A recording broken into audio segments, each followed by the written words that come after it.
ગીર સોમનાથના વેરાવળ આરોગ્ય વિભાગની મોટી કાર્યવાહી, જેમાં આરોગ્ય વિભાગે 7 હોસ્પિટલને નોટિસ ફટકારી છે। બાયોમેડિકલ વેસ્ટ જાહેરમાં ફેંકવા બદલ હોસ્પિટલોને નોટિસ ફટકારવાની કાર્યવાહી થઈ છે।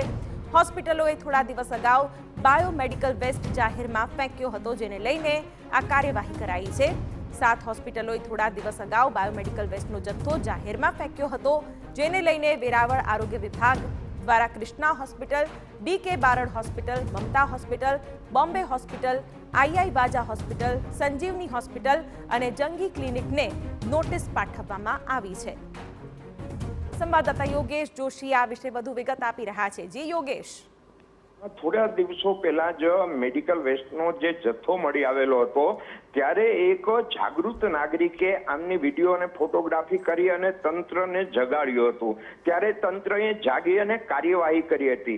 તો વાત કરવામાં આવે તો આરોગ્ય અને સફાઈ બાબતે જે તંત્ર બણગા પોકારી રહ્યું છે, પરંતુ વાસ્તવમાં કંઈ એવું જોવા મળી રહ્યું નથી અને મોટા ભાગની હોસ્પિટલો જે વેસ્ટ બાયોમેડિકલનો જથ્થો છે એ જાહેરમાં નાખી રહ્યા છે।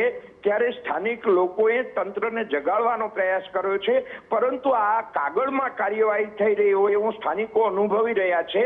છાસવારે આમનું ચેકિંગ કરવામાં આવે અને મેડિકલ જે વેસ્ટનો જથ્થો છે એમાં પશુઓ ખાતા હોય છે, લોકોને આરોગ્ય સામે અનેક ખતરો છે, પરંતુ તંત્ર માત્ર કાગળ પર કાર્યવાહી ન કરે પણ સમયાંતરે એનું ચેકિંગ કરે તેવી સ્થાનિકોમાં માંગ ઉઠી છે। જી બિલકુલ, તો અત્યારે તો સ્થાનિકો પણ આને લઈને ચિંતિત છે, કારણ કે આરોગ્ય સાથે પણ ક્યાંક ચેડા, પરંતુ ગીર સોમનાથના વેરાવળ આરોગ્ય વિભાગે મોટી કાર્યવાહી કરી છે અને નોટિસ ફટકારીને ક્યાંક કાર્યવાહી આગળ કરવામાં આવી છે।